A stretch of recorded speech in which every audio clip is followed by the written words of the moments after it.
Welcome to the Wisconsin Wrestler Podcast with your co-hosts Teague Fenwick and Steve Lurkwood. Welcome, ladies and gentlemen, to another edition of the Wisconsin Wrestler Podcast. I'm your host, Teague Fenwick, coming to you live, not live, but, we're here, coming to you from Holden. And joining me, as always, from Koshkonong, my co-host, Steve Lurkwin. Steve, great to be here. Pumped to be here, Teague. It has been a little while, but excited for our guest, excited to talk some wrestling. I know we got on, and I know it was only 2 weeks for me, but it's been a minute for you because Melissa was our last co-host. So yeah, she was. And by the way, when you said great to be here, did she say pumped to be here, or did she have a different? No, because I accidentally said pumped to be here in your spirit. Oh, so, gotcha. Yeah, gotcha. All right. I didn't want to put too much pressure on her right away. Yeah, that's good. Yeah. First podcast, you don't want to do that kind of stuff. Speaking of pressure. Steve, I'm a little surprised that you didn't just invite this fella over and you guys could have podcasted from the same room, because I'm guessing it's probably a 15-minute drive between you two. Less. It is less of a drive. I'm gonna go with the under on 8.5 minutes. Because we are talking some Milton Girls Wrestling tonight. They won their second official WIA team state title this year. And on to talk about that, now a recurring guest, Mr. Pat Jauch. Pat, glad to have you on. It's great to be back. Thank you. It's awesome to be here. Pat, were you more excited to win a second team state title or to become a recurring guest on the Wisconsin Wrestler Podcast? I love podcasts, especially this one. So I'm going to be a recurring guest. Got to be doing something right. Yeah. You're on multiple times. You got to be doing something right. So that's right. I'm honored. I'm just going to say that. Well, I'm excited. I mean, we were all on at like 6:05, and now it's 6:18. So I don't think we're going to have any shortage of conversation here tonight. I think we are going to do just fine in that avenue. I do want to apologize to you, Pat, and the Milton wrestling community in that we didn't have you on the show last year. And honestly, I don't know if it's because Girls State was like the week of individual state, but I just blanked on it. And that was because, see, we were talking about it in March. We're like, okay, we got the three. Like, oh, let's get Pat on this year. That's so right. Apologies, Pat. I'm glad we got you on this year. Yeah, no offense taken. I appreciate the invite this year. No offense taken at all. It's not. I'll come on anytime. That will never. I'll never feel slighted by you guys. So thanks a lot. Well, Pat, we are going to be talking a lot of girls wrestling tonight, but we have to start since this is your first time on the show in the off season. You get to do the honor of telling the wrestling community your wrestling story. So however long we want that to be, we can rock it out. But the one rule is we start from day one and go from there. So the floor is yours. Okay. I of all the people that coach wrestling, I'm probably the least amount of wrestling credentials in terms of like my own success. But day one, I was pretty much wrestling for my life because I have an older brother. So he's about 16 months older than me. He actually coached with me this year for the first time. He retired from the police force, and he was a super good athlete and was kind of like we have very different personalities. So he was, as a kid, boundless energy and needed somebody to take it out on, and it was me. So I learned from a young age how to fight for my life, to say the least. My first wrestling matches were with him, and I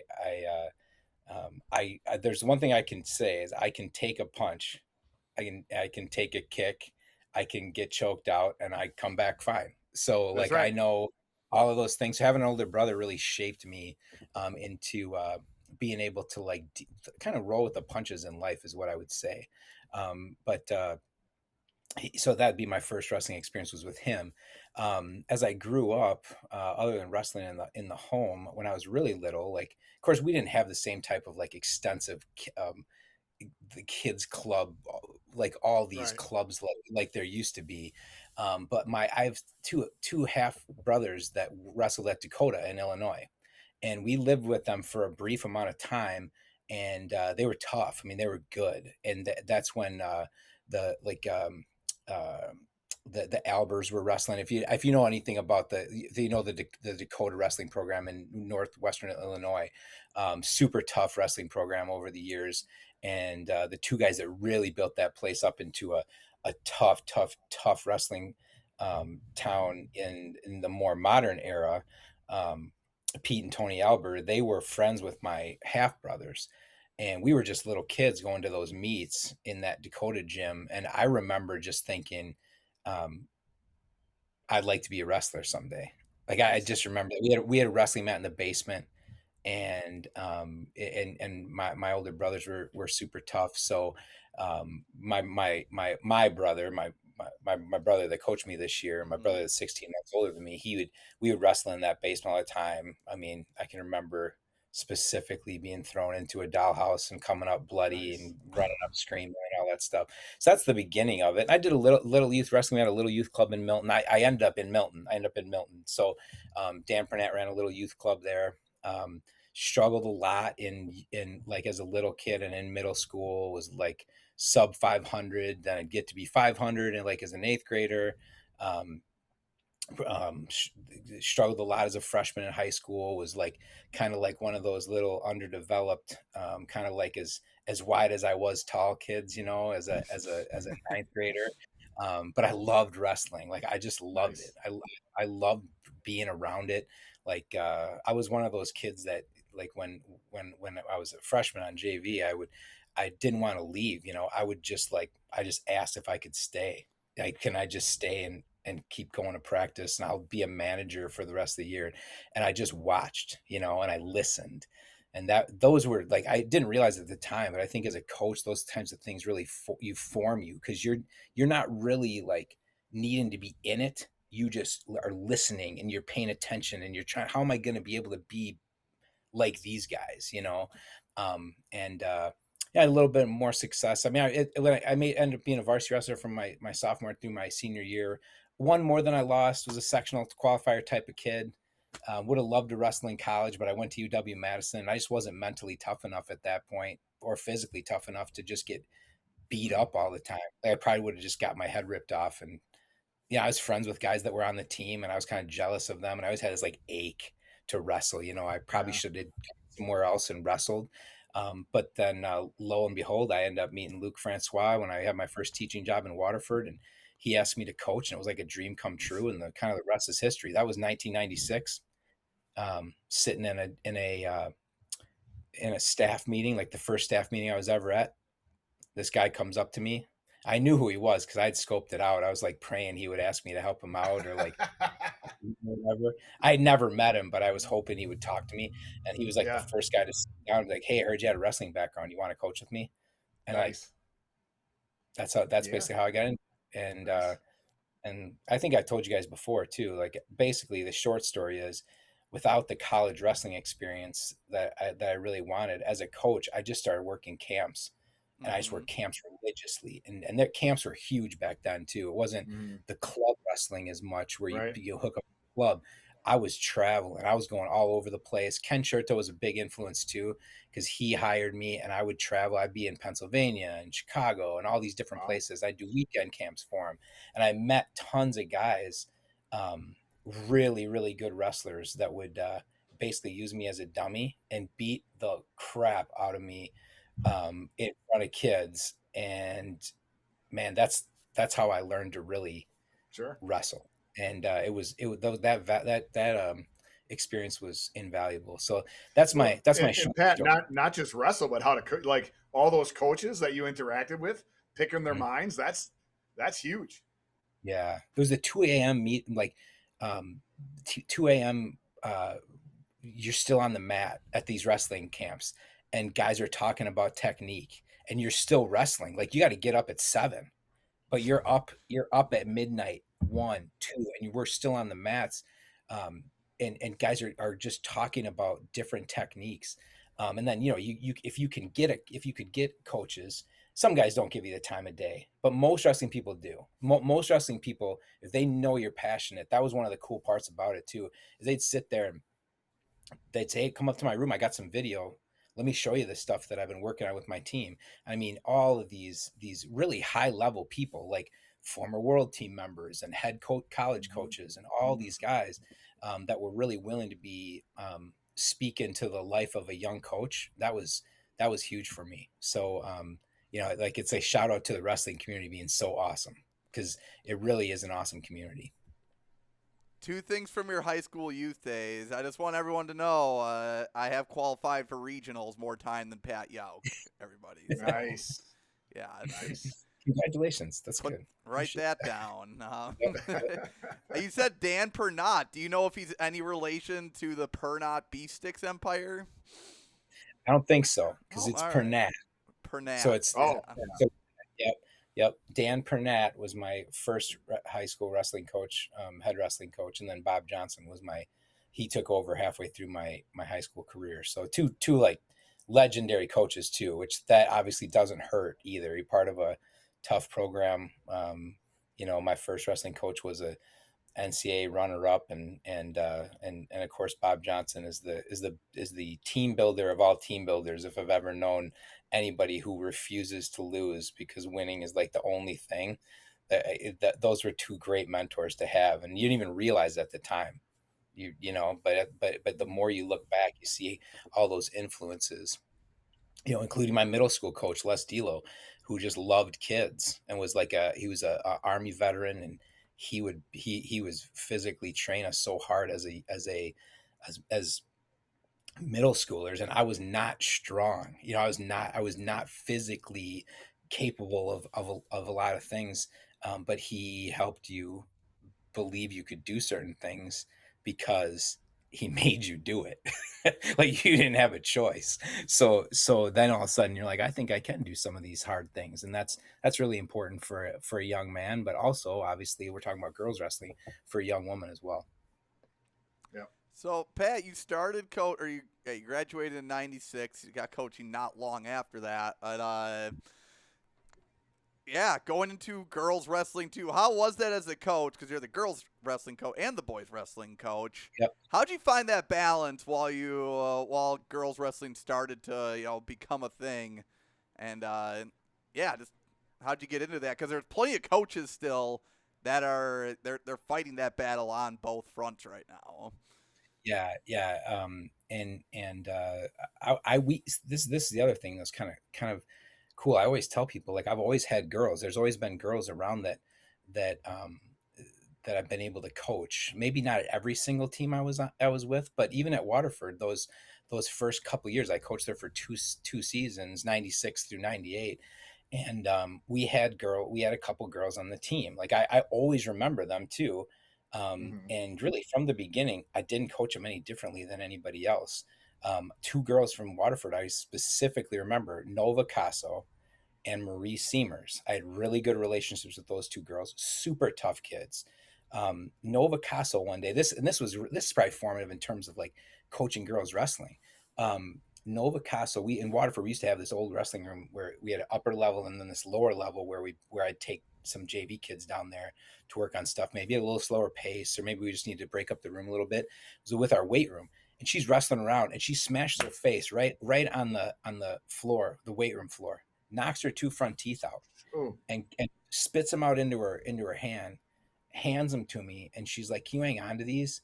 And goes back, starts wrestling, just jumps right back in, starts wrestling this kid. My gosh! I'm sitting here holding this girl's teeth in my hand, and I was like, well, I should probably put these in some milk, something. I mean, I literally went to the lunchroom and got some milk to put them in so she could maybe get them back. Like, maybe they could put them back. And I just heard it somewhere that's what you should do. Didn't work. She showed up the next day with their teeth. Yeah, sorry, Nova. If you're maybe Nova, listen to this. Maybe she won't. She's one of the toughest kids I ever had. I mean, she would save us team points. She'd jump in on varsity sometimes, wouldn't, almost impossible to pin. You know, she's super flexible, lightweight. by the end of end of the year coaching her, I remember her. I think we were at a tournament in Fort, and she tech fouled the kid, and I remember like being conflicted watching her beat this kid down, like abuse this kid, and just being like, I think I just ruined this kid's whole life, because he just got mauled by this girl. Yeah, and Um, back then, right? And that was a different, Yeah. Yeah.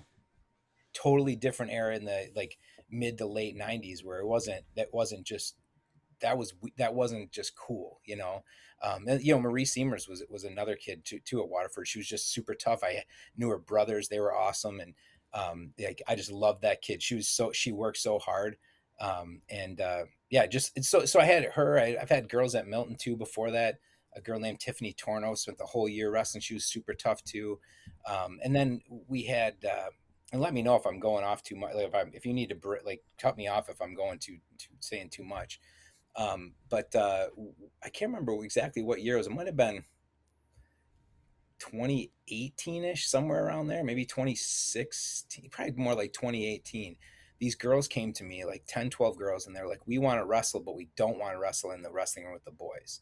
And would you do something kind of separate for us? So I started staying 2 or 3 nights a week after practice to run a practice for these girls, and they'd come up and we'd just do a separate practice. And I think it was the WWF had a state girls tournament that year, and we had girls wrestling in that tournament. And I just remember thinking, like, this is happening. Like, we're doing, like, this is gonna. We just need to do it. We just need to have this. This WIA needs to get on board, and let's get this thing going. Keely Babcock won that tournament. G DeGeneiro did a nice job there. We had a bunch of girls that were wrestling. So really, we've had a bunch of girls that wanted to wrestle in all the places that I've been, and it was just a matter of time. And now we're here. The rest is history. Yeah. The rest is history. DeGeneiro, is that relate? Is it a Vince that you? Yeah, Vince's sister. Yeah, she was tough too, man. Yeah. She was super tough. Yeah, a lot of tough girls, and again, that doesn't seem like that long ago, but maybe it was a little further back, but I don't think it was. But they just the idea that they didn't want to be in the room with the boys, like that's not even a thought anymore. But that it just was at that point. But man, have things changed quickly with the way that this how's sport the practice dynamic now? For us, we just practice together. Yep. Like and obviously we have such tough, our girls were so tough that they needed that too. They needed that, at least I felt like they needed it. And partially I just feel like wrestling for us, I like the idea of the one wrestling community. Our kids want to be together, they want to support each other, they're all friends. It was actually kind of like almost like a mourning period when they had to be completely separated, like because the kids really enjoyed being together at tournaments and stuff like that. So it's even just having the two groups separated completely competition wise was kind of rough, and they were so excited when the girls got to come back in for team sectionals with the boys this year. And obviously it won't be like that anymore, but it was cool to get that opportunity one last time for some of especially our senior girls who had grown up kind of competing with the boys. So it's pretty cool. So scheduling wise, Pat, how easy is it now, like, to just figure out? I guess it's not easy to like just make a schedule as a head coach, but from the girls wrestling perspective, how different is it, like, going into this year per se than it was 3 or 4 years ago? Because I even think of how Steve and I cover it, like, we have to have 2 different podcasts now. Yeah. Because it used to be there was like 3 to 5 girls tournaments and that would be it. And now it's we have like an hour and a half worth of tournaments we can talk about. Right. So has it noticeably gotten easier for you as a coach to find good tournaments for your athletes? Yeah, maybe I have a kind of a special challenge because I am the head coach of both programs. And it's not that eventually we wouldn't have two separate head coaches. right now it just seems to be, I feel like it's better if we kind of move slowly into that. So when we do branch out into that at that place, that we do it right, and it's not just, we're not fighting for room time. We're not trying to figure out how we're going to do, coordination and stuff like that. We just work together. We have 2 separate schedules. I picked up a couple of extra assistant coaches. Uh, that was probably the biggest mistake I made. I'm going to get to the scheduling too, but probably the biggest mistake I made was, maybe not, it was a mistake for me, but like, I'm running 2 programs now, but my pay has not increased. so like, Yeah, I'm making the same right. amount of money. And I'm running 2 programs. Which I is too kind of bad. chose to, yeah, it's and I guess maybe I shouldn't even be complaining about it, but what I chose to do was have them ask for more money so I could have a couple more assistants.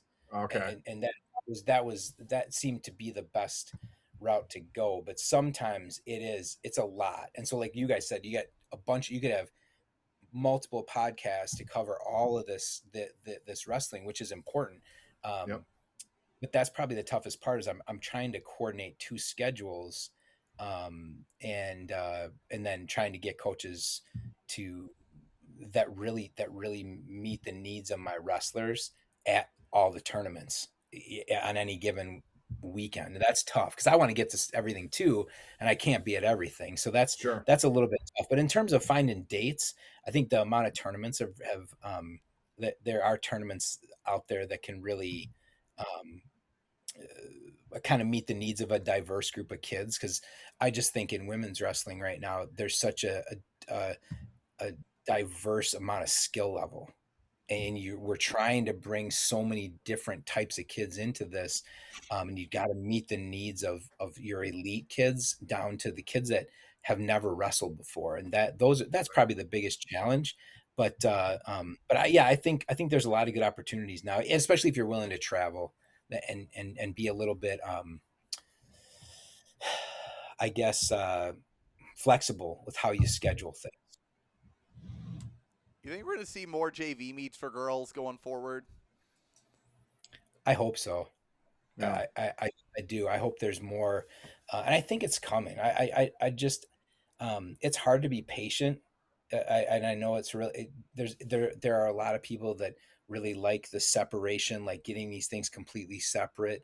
I just think wrestling's a stronger community if we kind of stay together and do this thing together. Let's like move this thing forward as a group, because I want my boys to celebrate our girls. I want our girls to celebrate our boys. I want to compliment men and women.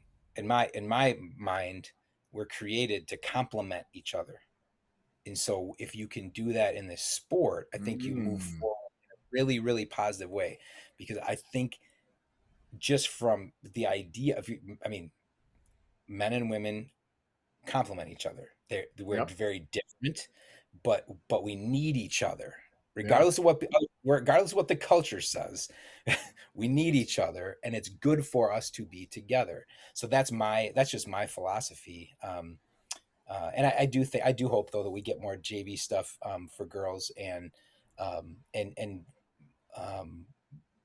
women have had to always fight that hard fight anyway. I think just in general, like if you just look throughout history, women have kind of had to kick and scratch and claw for gains and in all kinds of different societal areas. And I think, right now we've got some JV type girls that get thrown to the wolves a little too soon, probably, Sure. and we have boys that do that too, obviously, but I think might be a little tougher on the girl side because if you want to go to an elite tournament, like we go to the Dan Gable Donnybrook, that's how we started the season last year. We start with that tournament.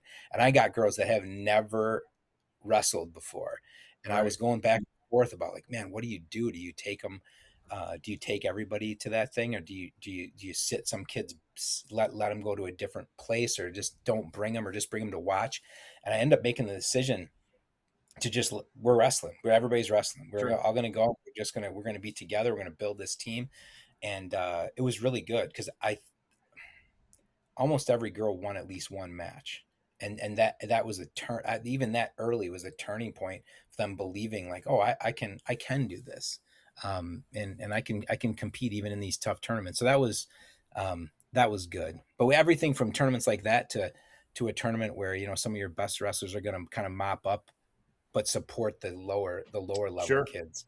So that's, I think I feel like we have a pretty good schedule and we put together a pretty good one. I do think you have to do the really tough stuff and then pull back a little bit and then have it be real tough again.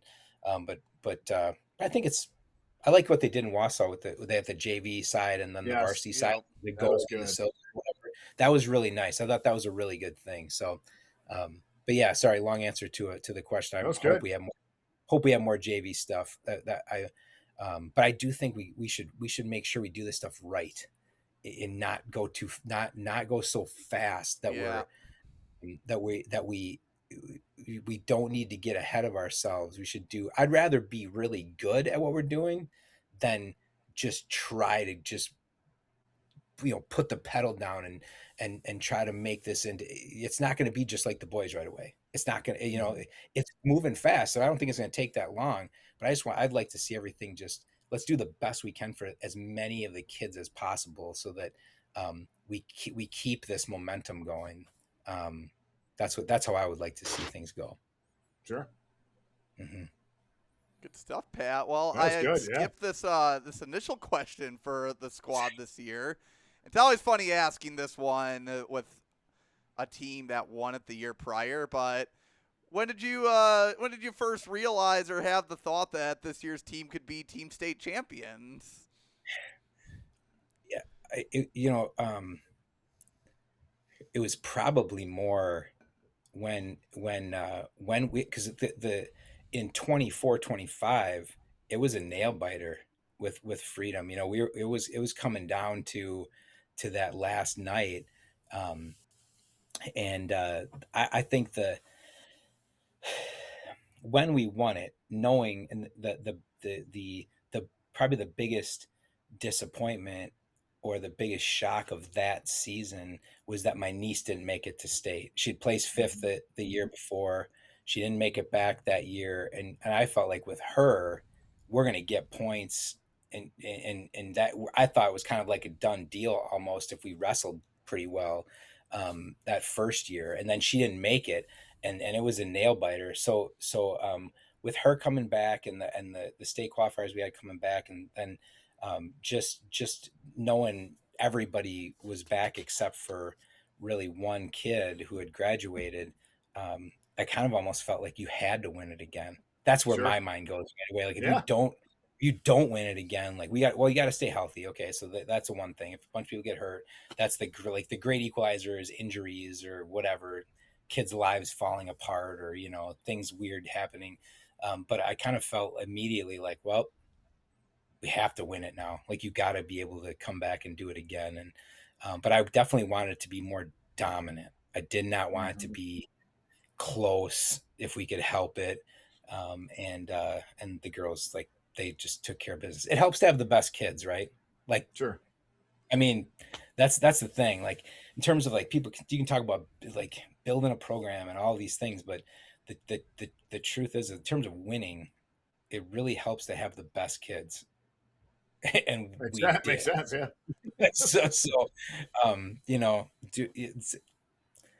you work hard as a coach. I think I work really hard to get to know my kids so that they can have the most success they possibly can. But when it comes down to it, winning and losing, if you have the best kids, you look like a pretty good coach. And when you don't have the best kids, you don't look like you're as good at what you do. And sometimes those years where it's really thin, those are the years where you're doing the best coaching you've ever done and nobody knows it. Well, You know, Pat, ever. I'm gonna enter. I was sitting there and I'm writing this down. I'm like, maybe we should do a separate part because here's the thing I'm gonna throw in, both guys and girls side. I've been watching you, and there's a couple times I pulled you aside, and you know this because I pulled you aside and said, Pat, you're doing a great job, and here's why. And it's not because your kids are kicking backside, which they do. It's the little things where I see you grab kids and, you know, you pull them in and you're forehead to forehead. It's like all these amazing things you do, and that's kind of where.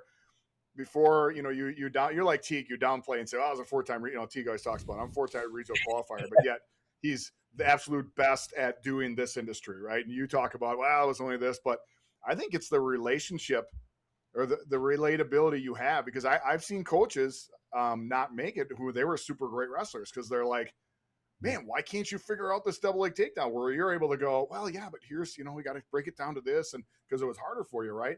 I watch every single year, and even in your down years, it's like, holy cow. I can't remember the year, and you probably will be able to tell you, but it's like you didn't have the best year, but all of a sudden, oh, Milton has a kid in the finals. Who the heck is that kid, right? I mean, it was probably 6 or 7 years ago or 8 years, whatever. But I remember I was coaching for a different team at that time, and we were at Oconomowoc. And Teague, you would love this, and I wish I could get up and be on the video and watch you see this, but you coached a kid, and you probably remember this, and he won in a wrestleback, and he qualified for state. And Teague, Pat stood up from his chair, and Oconomowoc has a big gym, and he literally just put his hand up in the air like this. And Pat, you ran a huge circle around the gym. Do you remember that? Do you remember which kid that was? And this is how I took it. I took, some people might look and, well, what's that coach doing? Why is he?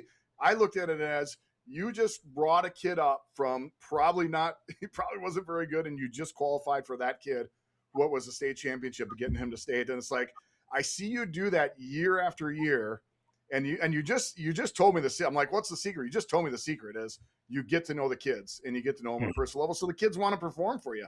And as an outsider looking into your program, that's exactly what I see you do, Pat, and that's why you're an awesome coach, and that's why your kids perform for you every single year. No, I appreciate that. Sometimes with tough kids, I think that was Cade DeSarmo that Oconomowoc year.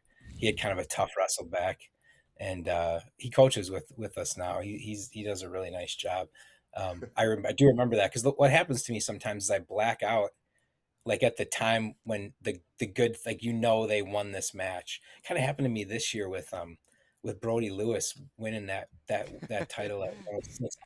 All of a sudden I look up and I'm like 30 feet away from the mat, and I have no idea why am I so far away? Or like that Oconomowoc, when I was on, like, I think I was nowhere near the mat by the time we kind of come to. It's a really weird feeling, but it was it was probably, I'm gonna say it was a 50-foot radius circle, and you just started running. yeah it's man, crazy. It was great.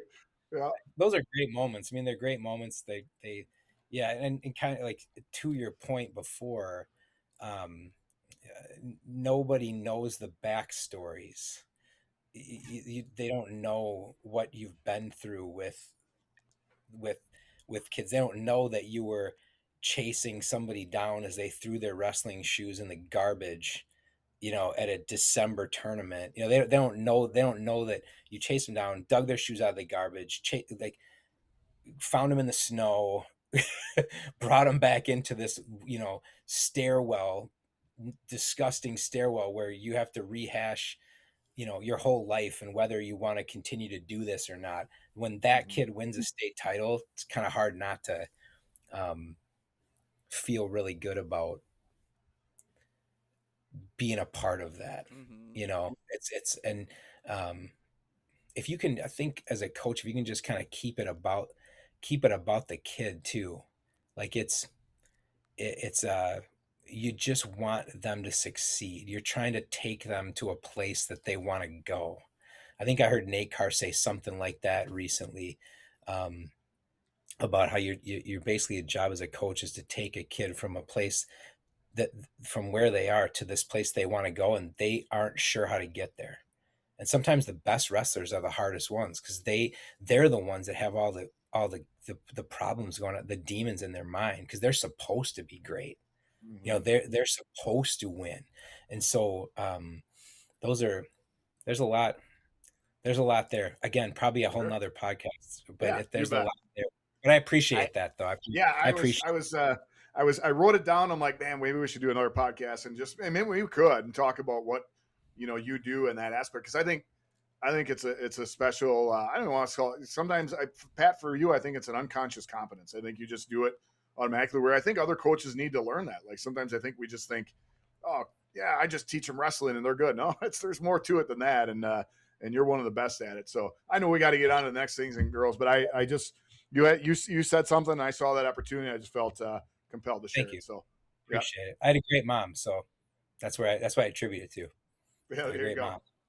Yep. So Pat, hey, same here on the great mom front. Pretty nice when you're winning in that avenue. The Donnybrook, heck of a choice for the first weekend. How do you come to that decision?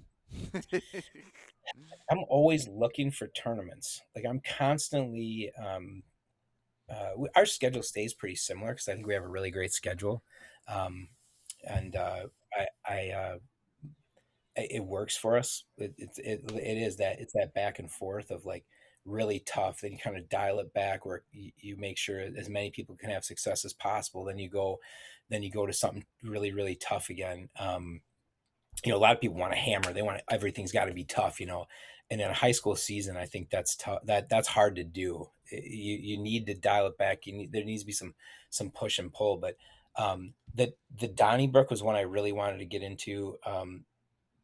Mostly because we have such good girls. When you got Maddie Peach and the Albrechts and a couple other state qualifiers, my niece Clara, Jessie DeMarcy, like they need that. They need you need to find them places where they're going to get pushed. And of course, that was impossible with Maddie this year. It was impossible to find somebody. I was trying, I was looking, but we just, for her, it had to be college opens and it couldn't be high school stuff anymore. But for most kids, if you can get them into those positions where they're at least getting pushed or they're taking a couple losses, that's so awesome because that's where you find out. That's how you learn about people. You learn about people in affliction. You don't learn a ton when it's going great. You learn when they throw their shoes in the garbage. That's when that's when you really get to know somebody. And so that's why we start with that. And plus, I guess we start with that because that's when it is. Yep. Would I choose that date? Maybe not. I might like that a couple weeks later, but it's a sweet tournament. It's a great setup. And for the girls, for our girls, it's awesome. And if this year, maybe you work in something like heading over, trying to get into Carver Hawkeye to show them that, if you can get somebody to let you in there. We've been down there in the old wrestling room before because I had some connections that you make over the years through wrestling camps. One of the greatest youth coaches in the country, Pablo Ubasa. If you ever get a chance to talk to him, he's a great dude. But so if you can get your kids, maybe this year we get them in there and show them that facility or something like that. If you can do those cool things, I think it's just good overall. Great competition. You're in like a wrestling mecca in the country. Just a really good thing if you want to have serious wrestlers or just give kids a great experience. They can say they always did that sometime. I think the deep cut result that I'm glad I found looking at these results, it looks like Graceland De La, it doesn't show, De La O? De La O, yep. Graceland De La O. De La O, love that. Yep, that's your name. Her lone win of the weekend came in her last consolation match, which is kind of epic. Yep. Graceland De La O is an awesome athlete, and wrestled 235. She's not that big. She was wrestling up. She was a cheerleader for us and wrestled. So she would cheerlead or she would wrestle and then throw her cheerleading uniform on and go out and cheer for the boys. Wow. Oh my gosh. Just an awesome kid, man. Great athlete. Super. She's only a sophomore this year. She just worked super hard and man, that was fun. That was her first win. She had never wrestled before, so that was her first win. And man, you see a kid, her face when she came off the mat after winning that match was pretty priceless. Pretty awesome. And also, even though you went to Iowa, we did get a Wisconsin match with Dylan's loss to Cat Cook. Is that one of those matches, win or lose? You're just like, all right, we'll probably see that matches 2 or 3 more times this year. Yeah. And then I don't know if they ever. I don't even know if they wrestled each other again. I don't know if they matched up. Yeah.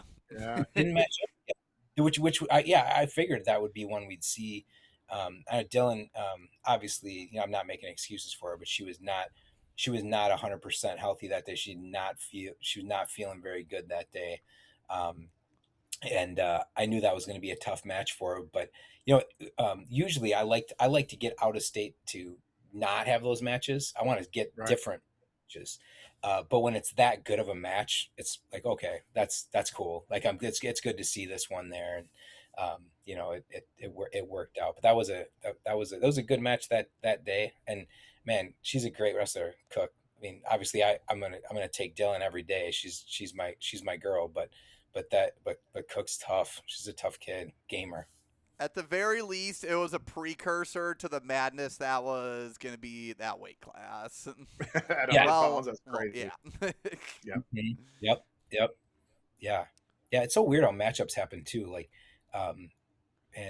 sorry for taking this another route, but like my niece wrestled Kat at the Wausau tournament, and I think beat her up like 10-1. It's just weird how sometimes stylistic matchups are kind of weird, like that. Sure. Or, Kat was probably coming down in weight, and maybe Claire had come down. I can't even remember what it was. Maybe Kat was up and Claire had come down or whatever. But it's just kind of weird how sometimes those stylistic matchups are so, it's just kind of strange, I how feel things like work the stylistic differences, you see it. I've seen it matter more on the girl side, just in like the percentage of matches that just get flipped. Like I know Zach, when he does girls rankings, like the amount of matches that like, oh, they lost to this girl, but then they lost to like a girl that like the transitive property just goes crazy on the girls side. Yeah. Like everybody beats everybody, like, outside of like that, like elite grouping, of course, but yeah. Right. Yeah, but it gets weird especially when you get up with those really good kids, and my niece is a whole totally different animal. She's so strong, and she gets herself into some weird positions that she comes out of, and she's so fresh still. She only started wrestling as a sophomore, so she does some things that normal people don't do.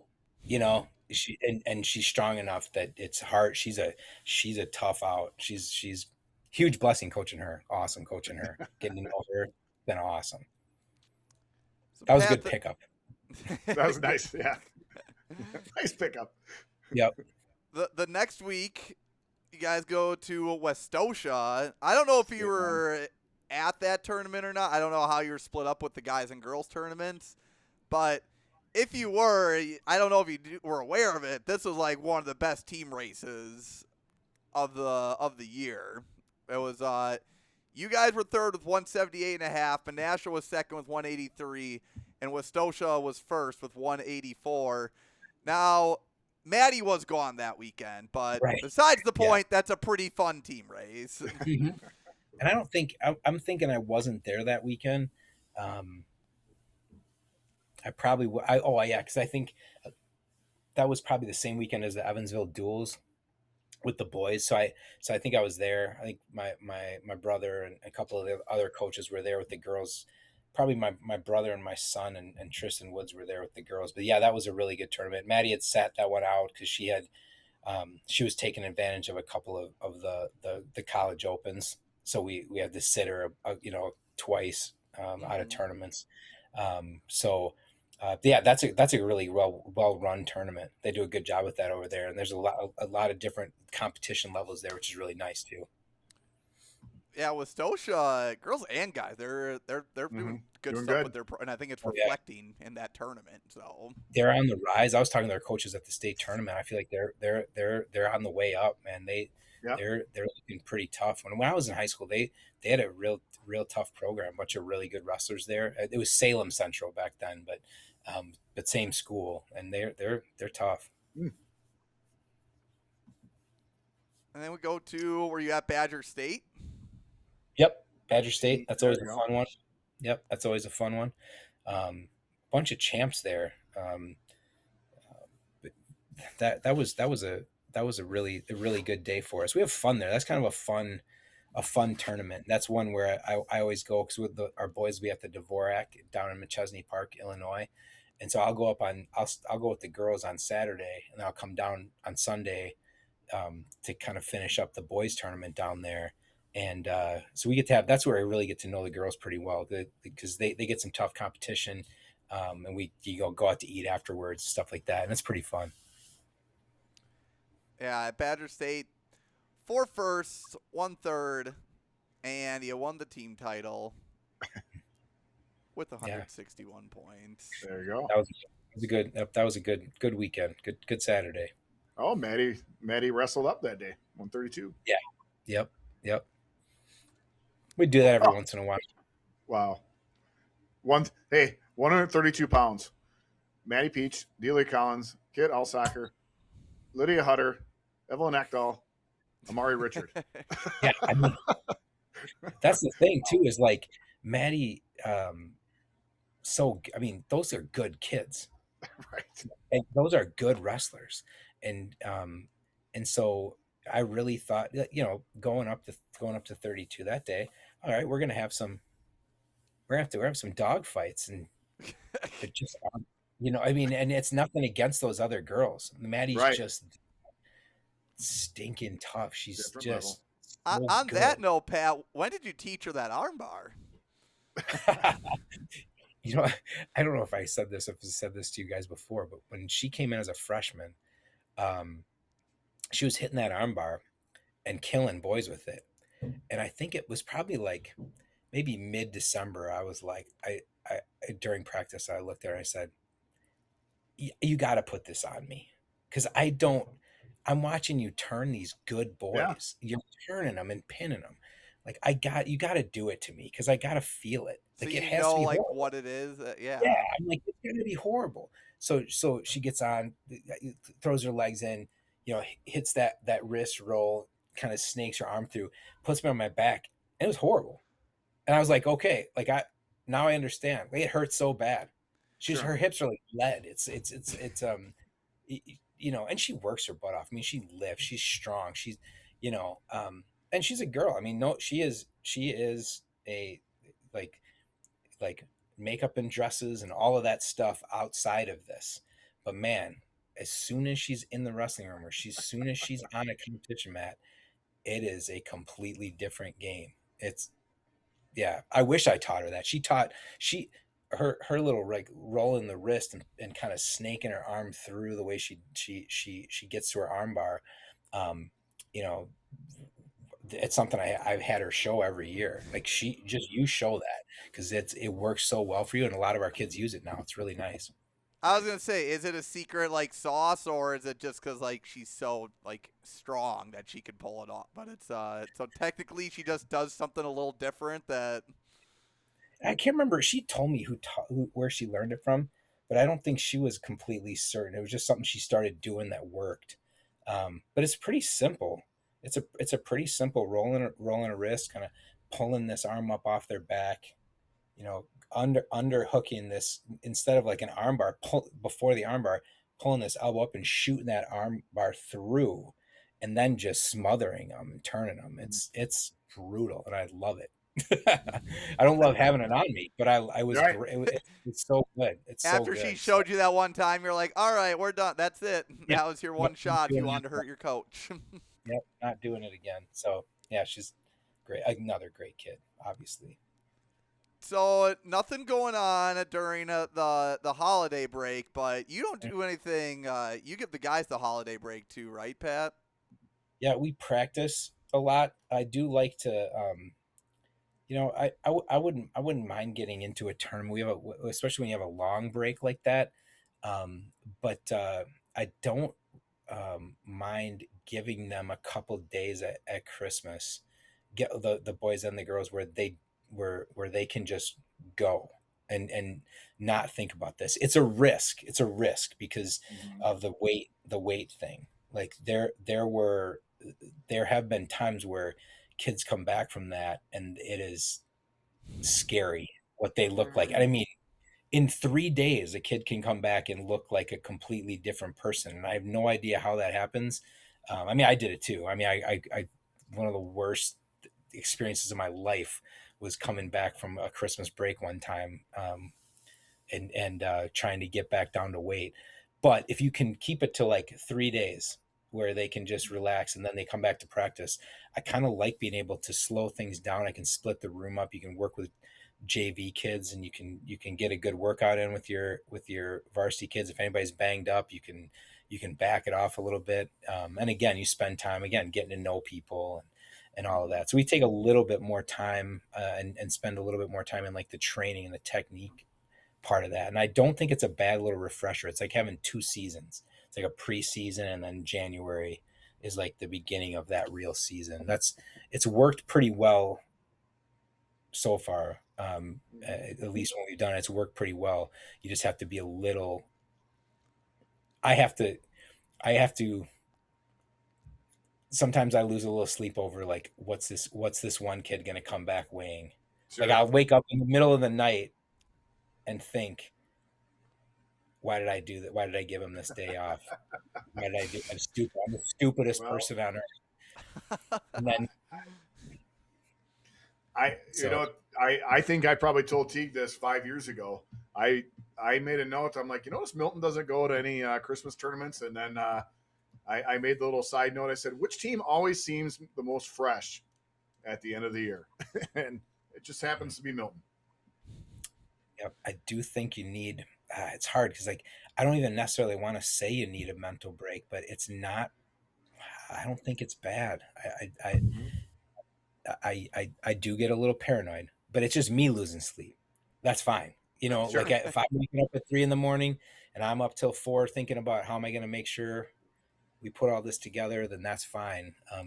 They get that little bit of a break, and they also gave like some of our girls the chance to go to some opens over that time too, where they could go and they could do that, and they weren't missing a ton of stuff with the high school season either. So they had time to kind of recover from that too. So that if you've got some elite kids that want to do those types of tournaments, that's not a horrible time either for that, if you can find those tournaments for them. So yeah, it's not. I definitely wouldn't say that I won't ever have a tournament in that time frame, but I do think that some of that extra time for just training and kind of resetting your mind and your body isn't terrible, as long as they come to practice.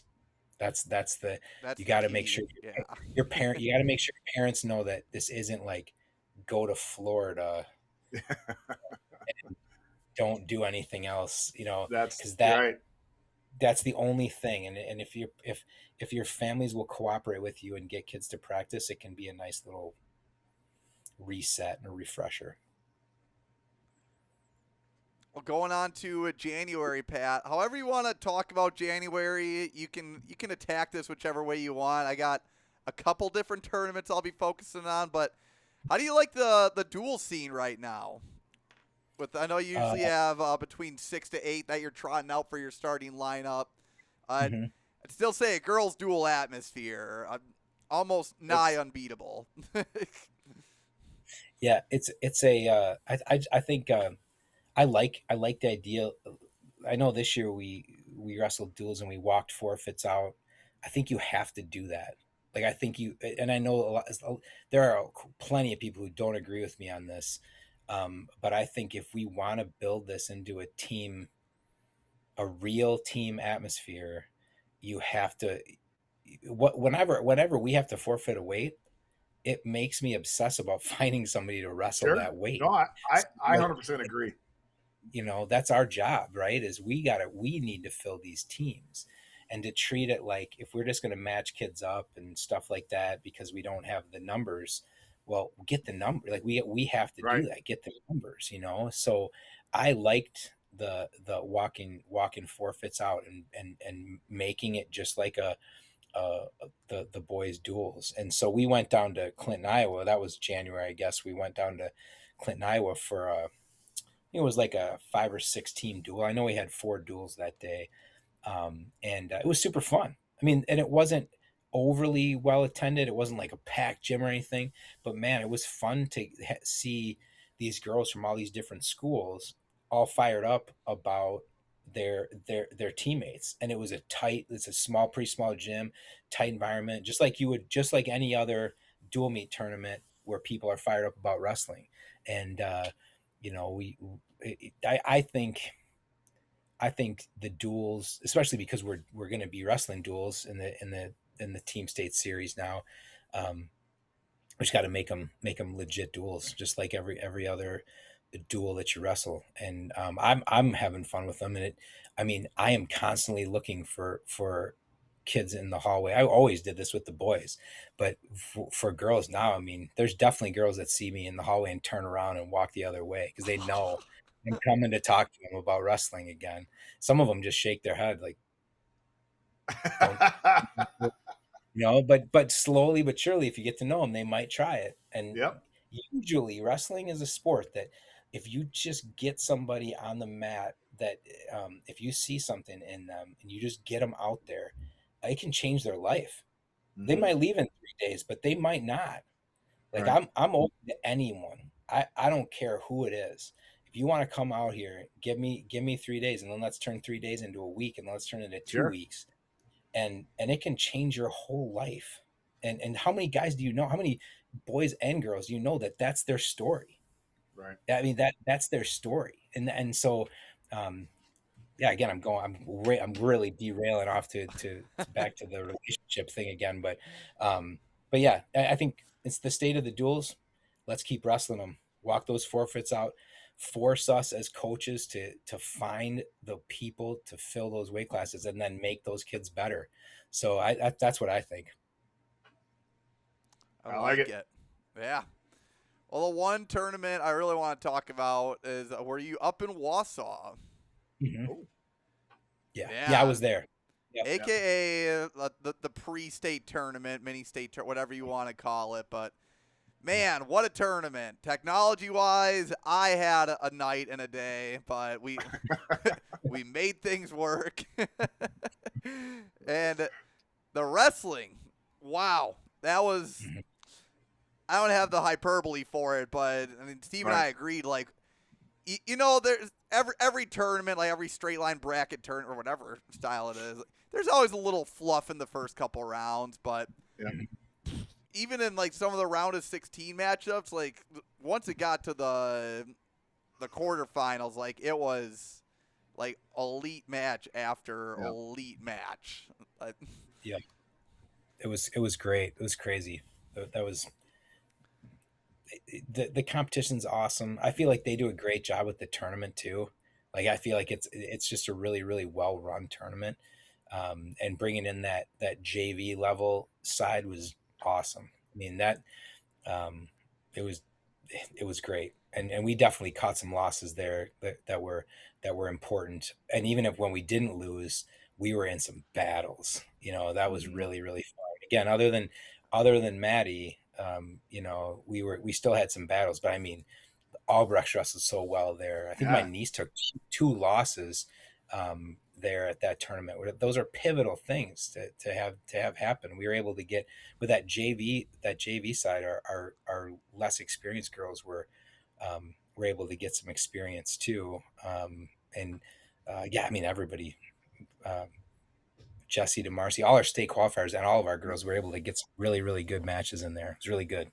If I had to give an MVP of the day, I know Maddie did her thing, but I constantly said throughout the day, no one looks like they are wrestling better than Dylan Albrecht right now. Like Mhm. the day Mhm. that she had, and we all know how deep the 100-pound weight class is, Crazy. but she almost made it look easy against some really good competition.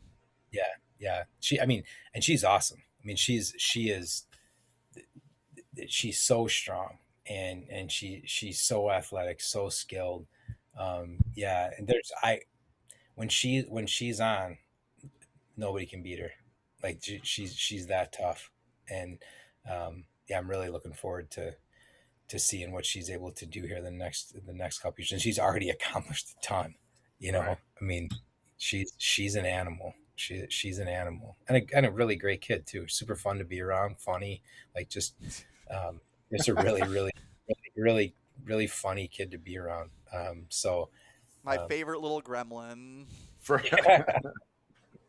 yep, first yep, kid that we ever gave a Jolly Rancher to that she asked for a different one. Hey, can I get a different color? yep. And Oh yeah. Devlin, I thought you were going to say Devlin. I was I was impressed. Obviously, Taylor Whiting is in a whole different league. And we were impressed at how Devlin came out after her. And well, I wouldn't say not intimidated, but obviously the respect was there. But Russell, 9-2 or whatever it was, but that's wrestled really well. Mm-hmm. Thing about wrestling Devlin, what I noticed over the years was, even if somebody, first of all, it took an elite wrestler to get the better of her. To get the better of her, to beat her, you got to be really good. And I never saw anybody happy to go out there against her. Like, nobody looked like they're like, I want to wrestle her, who leads with her head and it is not afraid to really be physical and stick her nose into a match and yeah, just nasty. And another awesome kid. Again, just nasty on the mat. And obviously with Dylan and Devlin, you don't ever have to wonder what they're thinking. You're never going to be like, do you really mean what you say? Because they tell you exactly what they think. That you never have to wonder, which I love, because you're not sitting there picking apart their brain. They tell you this is, I'm happy, I am sad, I'm angry, I don't like you right now. Like, it's right away. And they're awesome. It was great to they're so fun. I'll miss Devlin a ton. Like, her winning that third place match at state was I would say one of the highlights of the season, probably one of the highlights of my career. And again, a lot of backstory there. She and we've been through some good stuff together. And but yeah, I thought that day she looked awesome too. And I've never seen anybody come off the mat. Like, I don't think anybody comes off the mat thinking, I would like to wrestle her again. This is not fun, I don't think, for anybody who wrestles her. So I don't know what happened. I think we're just so used to you guys just getting your points and winning team tournaments, but I was convinced for like 10 to 15 minutes that your girls had won that tournament. Mm-hmm. Yeah. And I forgot when we found out. Steve, were we on the road home when we eventually found out, or I seriously can't remember. And I don't know how the trophy presentation worked or whatnot, Pat, but I literally went up to your girls and gave them all a Jolly Rancher for winning the team turn. They didn't even question it. Yeah. I don't know if they knew at the time if they won or not, but it was just so funny at the end of the day. They were confused too. Like, they came up to me with the runner-up trophy, and I was like, "Oh, we didn't win it, huh?" And they're like, and they of course were not happy. They were not happy about it. And I kind of shrugged my shoulders, and I was like, well, is this the one we're trying to win? Or, in my mind, that's kind of what I was thinking. Like, I don't know what happened. I don't know. I was something with, I think during the day, like on USA Bracketing, they were putting all of our points from the JV side and the varsity side. You guys were winning with the combined points. That's what it was. Yep. And then when they pulled off the JV girls, the girls that were on the JV side, Bayport beat us by like a little bit, maybe. I can't. 7. It probably wasn't a ton. Yeah, it wasn't a ton. But man, yeah, our girls were not happy. They weren't. Well, I just clicked in it, and they didn't change it. It's still the same. I have it filtered with varsity. Bayport first, Milton second. Yeah. Well, all right. I should that darn filter. Yep. Don't worry. Those things are actually really good though for like somebody like me, like to have them beat us. The blessing is, like, on the way home, and I'm trying to stay in the moment usually, but on the way home, I'll admit I'm sitting there going, all right, we got to make sure we do this right. Like, I think we're going to be okay at the state tournament, but I start playing things back in my head. And then you're like, okay, we got to make sure we don't screw this thing up. Because there's another team out here that there's another contender right here. And there's more than one of these teams out there that could knock you off.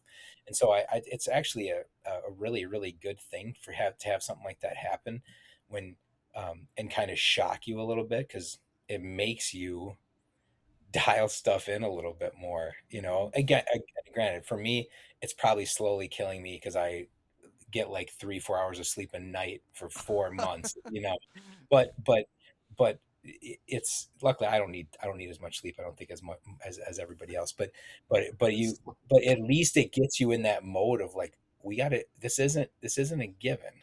And so that's good. That's good. Going to a conference, another fun team. Well, yeah, you guys ended up winning by 17 and a half, but I think with It was Steve and tough. I, every tournament, it's like, got to do something with the defending state champs, keep things juicy, and it's always, all right, Milton's Hammers versus this team's Numbers, and it seemed like Reedsburg would be that team to compete, and they ended up second, but it was actually pretty close between Reedsburg, DeForest, and Wanakee. So I think even though you ended up winning by 17, I'm guessing it still wasn't an easy championship day. No, it was dicey. Oh wait, that was a loaded turn. I remember that. Yeah, it was good. It was real good. I mean, and it was weird because it was Friday night. They got started. It felt like super late. And I'm not knocking Baraboo. They were the hosts. They did a good job. It was just, you're trying to run I think we have a lot of good girls in our conference. We're trying to run this Friday night tournament, and in the back of my mind, you got boys the next day, and there's a lot of stuff going on. I'm worried about practice. I'm at the tournament with the girls, but I'm concerned about practice. How's it going? What are we doing? How is everything going okay? Is everybody ready to go? Luckily, I have awesome coaches that they've been with me for so long, and they're the most loyal people in the world, and they love the kids and they take care of things. But yeah, it was a crazy night, and I felt like it was back and forth. And again, it's like you said, are the numbers going to get us this? Will somebody with on the backside, they're going to pick up these extra points, and we're going to be in trouble. But we have these our newer girls, like Graceland De La O again. She comes back and ends up, I think she might have placed fifth. Yep. And another girl that doesn't get a lot of press, but Adria Mergen Guadarrama. She is a stud. She's a great kid, and again, a lot of our girls, they don't get that recognition because they're not at the top of the podium. But she comes back, and I think she took third or fifth. She ended up winning a bunch of good matches for us. But Adria, which weight was that? I think she was at 120 that night. Okay. Yeah, she was at Adria Mergen Guadarrama. I mean, she wrestled in middle school, but she's relatively new, I would say. But man, quick learner, loves wrestling. I'm hoping for really good things with her. She ended up like third at sectionals too, so she was like third at regionals. So she didn't make it third at regionals, so she didn't make it on to sectionals. But she's right there in the mix, and she helped a lot. Graceland Elson at 152, she was a freshman. I coached her dad. That's how, like, you talk about feeling like a geezer. Yeah. Like now I got kids of kids that I coached, but she's awesome as well. So those kids did come through and kind of solidify all that for us. So again, they learn through that how to win a tournament. So that's huge for, that ended up making a huge difference actually in the regional the next week, because Tegan Hilding, who was probably floating between 26 and 32. That's more of her weight. From 120 to 26 was really where she was at. But it was the day of the regionals. I was looking at, like, Whitewater had a bunch of kids, and sorry, I'm jumping ahead to regionals, but this just made me think. Tegan didn't wrestle at conference. She was kind of battling, I think, just some fears. Like, she was super anxious and had this anxiety, and she didn't end up wrestling. She was going to bump up to 138, and she just couldn't get the weight up. She couldn't get her weight up. And so she didn't end up wrestling. And I thought it might cost us that day, because I thought we needed those points. Well, at regionals, I started looking at stuff, and I was like, I got to ask her if she'll do this again. Like, could she like put the weight on, and drink water and make the weight so that she can go out there and wrestle and get us some team points. So it didn't look like she was going to do it, but the girls kind of rallied around her and helped her do it. She made weight, ends up taking fifth at regionals. And that was a huge thing for us, winning that tournament. And do you have to win regionals last year? No, but we wanted to. Right. And so she like that, she had to make the sacrifice. She was scared, first of all, to bump up in weight. She wasn't sure she could drink the water and make the weight. Sometimes it's harder to bump up and make a weight than it is to lose the weight. And she was, but they helped her do it, and she got it done. And we learned from conference, at least I learned from conference, that we're probably going to need her. I wouldn't have forced her to do it, but Yep. it was a great opportunity for her as a freshman to be there with the team, and she really helped us win. So we learned that from the conference tournament, that she was able to come in and help us with that. So it's got, there's learning. You just got to pay attention. You got to pay attention as a coach, and that's like, maybe it's not half the battle, but it's a lot of the battle. It's paying attention Good to what's chunk of the pie. Yeah. Yep, it is.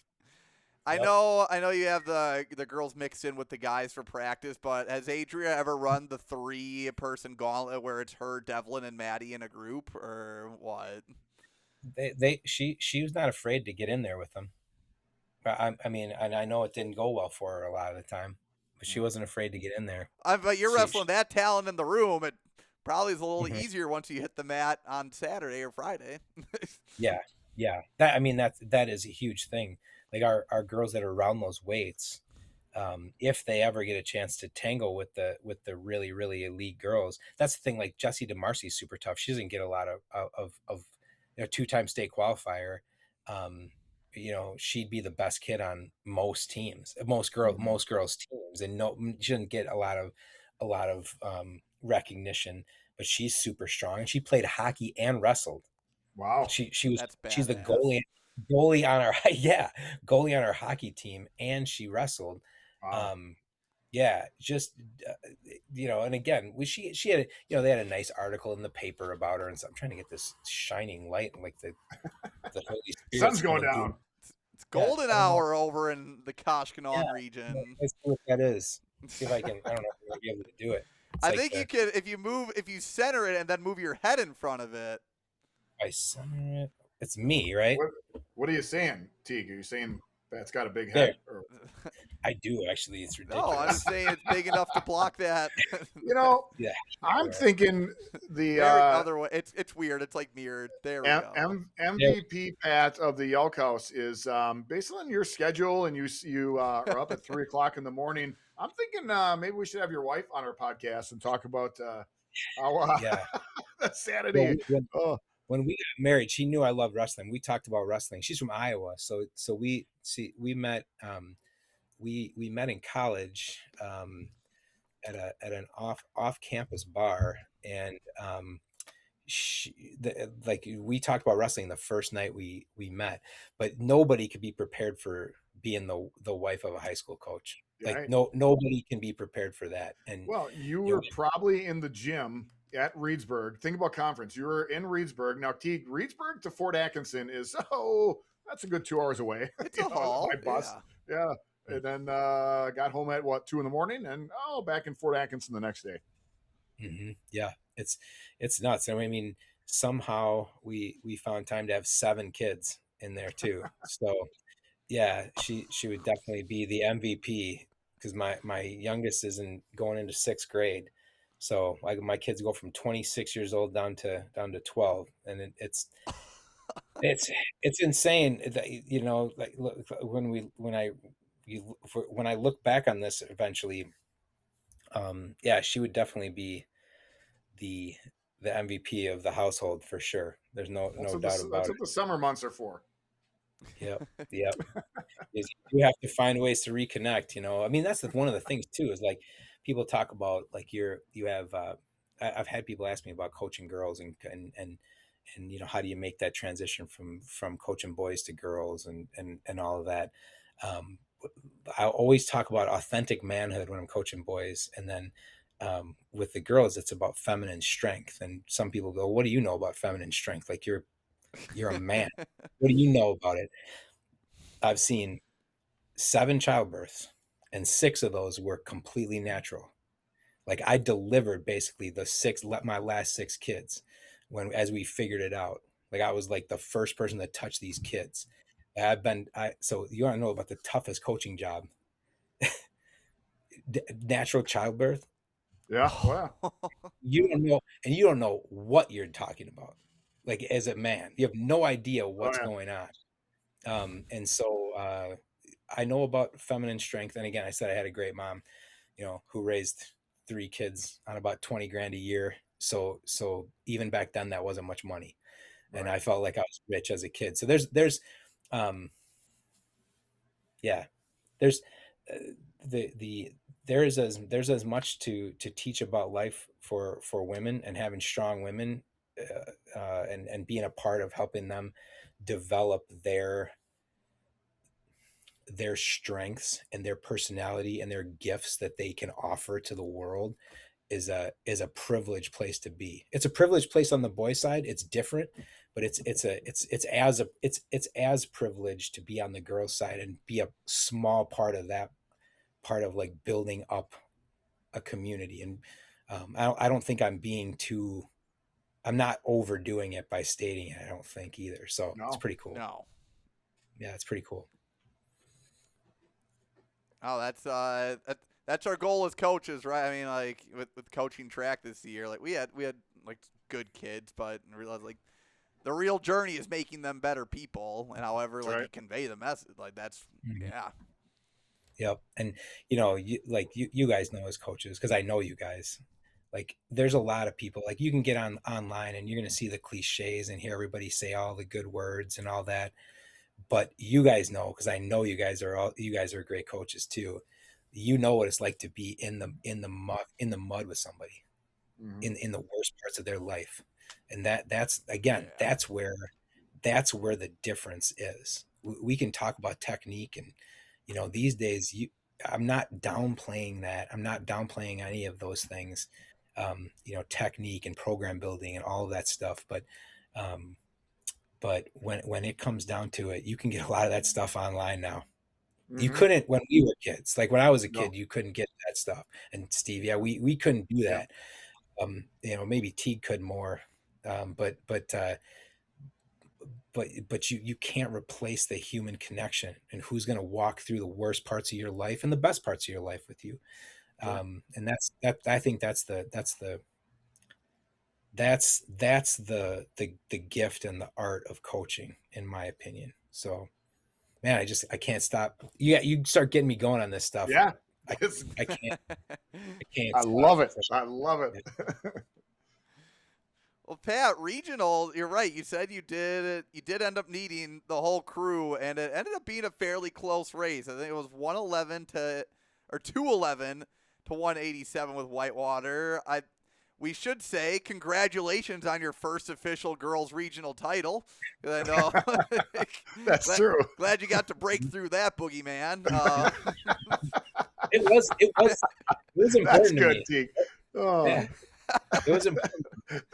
that's funny. State title, but no regional title the year before. Oh, good stuff.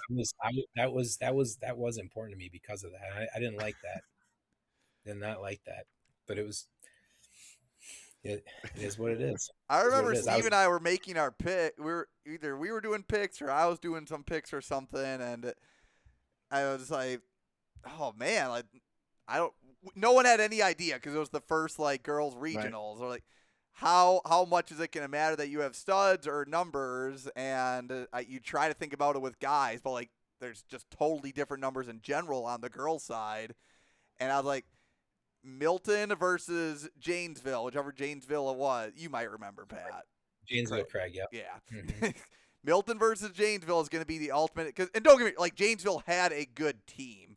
Like Oh they yeah, for also sure. had a full team to compare it to you guys who were maybe losing 1 or 2 matches that day. And I remember seeing the results came out like, oh, looks like numbers do matter more in the regional title sense right now.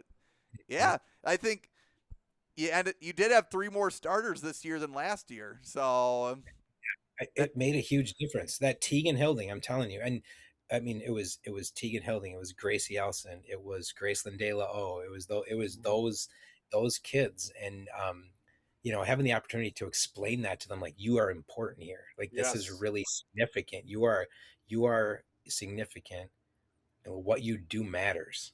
Yep. And again, that's another thing you can translate to life. everything you do has a ripple effect, and that's really true today, that day, but Janesville Craig's not going away either. They just their new head coach is Mackenzie Usher, who is one of our girls. She was the one graduate from the year prior, right? Yeah. Yep, she was the one graduate, and she was really banged up at the end of the year. Her senior year, she had a foot surgery, like it was maybe a week and a half before the sectionals or the regional, but she was really banged up. But she's a girl that I'd known for years and years, and she's really again, we had those good girls come in, but her technique, her love of the sport, I mean, she's gonna do great things there. It was weird. It's weird to see her with Craig stuff on, because I've just known her for so long. And it hurts a little bit, but it's good to see that. I'm glad she's in, you don't like begrudge that. Obviously you have kids move on, and, Matt Haldeman was coaching at Aquinas this year, and you got all kinds of kids. You want them to do that. You want to spread that wealth and that love of the sport. Sometimes you got to push your little Red Hawks out of the nest and let them fly. Nice. She's going to do a great job. She's going to do a great job, even if I don't want to push the Red Hawks out of the nest. let them fly. Yeah. See, you wiping the tear out of your ear. That nailed it. I love it. I don't know. I got nothing to say after that one. Sectionals, and I am not one to usually do this, but why is there no sectional champion, right? Like this year, why did they not have a team sectional crown for the individual scoring champ? Yeah, I didn't. That was another thing that I thought. I thought Devlin Albrecht was going to get in a fight with somebody over that. I did not realize that. Like, I guess I didn't read, but we were like, well, where's the girls? Like, where's the sectional plaque? Because we got one last year, but then they didn't have it. They were like, oh, there isn't one, and I'm pretty sure it was Devlin. She was like, well, there has to be one. Like, we won this. Like, and she was like in a fight basically with the tournament director. Oh my gosh! Did you have to be like, "Hey, Devlin, let's reel it in"? Right, you got to rest. Like, let's not get too upset. But and I didn't. I guess I didn't even really know. I assumed there would be, but again, the plaques are going. Those. I mean, I always feel like a jerk when I say stuff like this, but like, those are dust collectors. The only people that care in the end are the kids on that team. Like, people forget that stuff so fast, and so the plaque on the wall is it matters that day, but in the end, I've seen so many of those sectional plaques in storage rooms, and because I've been in Milton for so long, I can look back at those and see, I'll remember other sports. Like, I'll see, all these different regional and sectional plaques, and they're like in some dust-filled storage room, because you can't hang that stuff up all of them up everywhere. And I might remember some of the kids on those teams but you don't remember that stuff. So the plaque's important that day, and we all like our awards and stuff, but like, in the end, like, again, it goes back to the people that you're doing it with. Yeah. That's what you're going to remember, So do I wish we had that one? Yeah. but it's, in the end, whatever. You're more likely now to remember Devlin Albrecht fighting with the tournament director than you are the girls actually winning the tournament. Yeah. And you don't want to fight her. You do not want to fight her. I don't care if it's over a sectional plaque or a meatball on a plate. You don't want to fight her for anything. Do not fight her. She's not, she actually just committed to Life University in Georgia. Cool. So I'm excited for her. She's going to she wants the warm weather. It's going to be like perfect for her. So I'm really excited for it. But so sorry. Oh, my bad. Few important notes from. Congratulations, Devlin. Sorry, just registered in my head on your commitment. Let's go. Yeah. What did you say? It was down in Florida? Georgia. Yep. Okay. Saying, well, she's really going to enjoy the winters down there. Yeah. Yep. Big decision. Check that location. couple of matches from sectionals a few notes. Clara, that's a big match with Alexa in the semifinals, and it ended up being bigger because of the rematch factor, because of the seeding. I'm not complaining about the seeding. That was a really fun narrative going into the state tournament, but 7-6, I think a lot of people thought, like, wow, that's like a state quarterfinal level match in the sectional semis. Anything on that match, Pat? Yeah, I mean, that was a match that I was actually in. I think I might have been with Dylan or Devlin at that time, so I wasn't in the corner at the time, but I caught the end of the match. It was one of those. That match and the match at state with her were just where we could not quite beat her defense. She was just so good at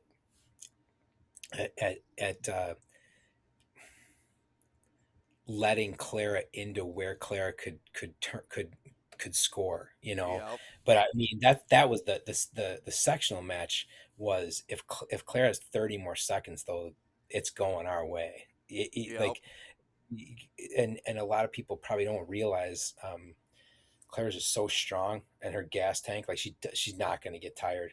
Like it's impossible to tire her out.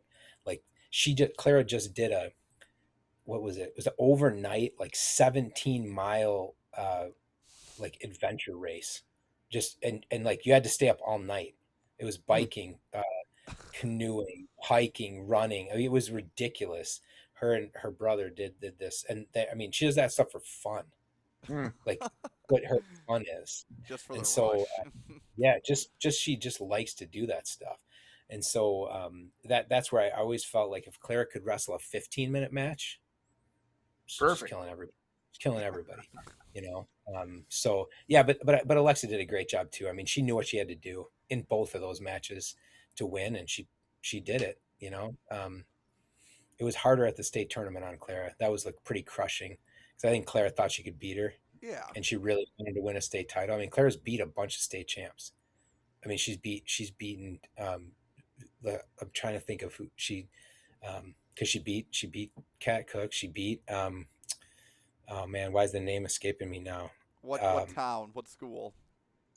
It was the girl who won it last year at 107. Was the Hudson Ava. girl? She beat the Hudson girl later this year. She beat her in the spring.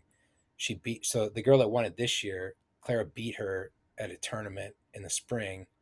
Man, I can't believe I can't remember this girl's name. The girl that won the state title, not this past year, but the year before. Oh, the year before at 107. Oh, now I'm.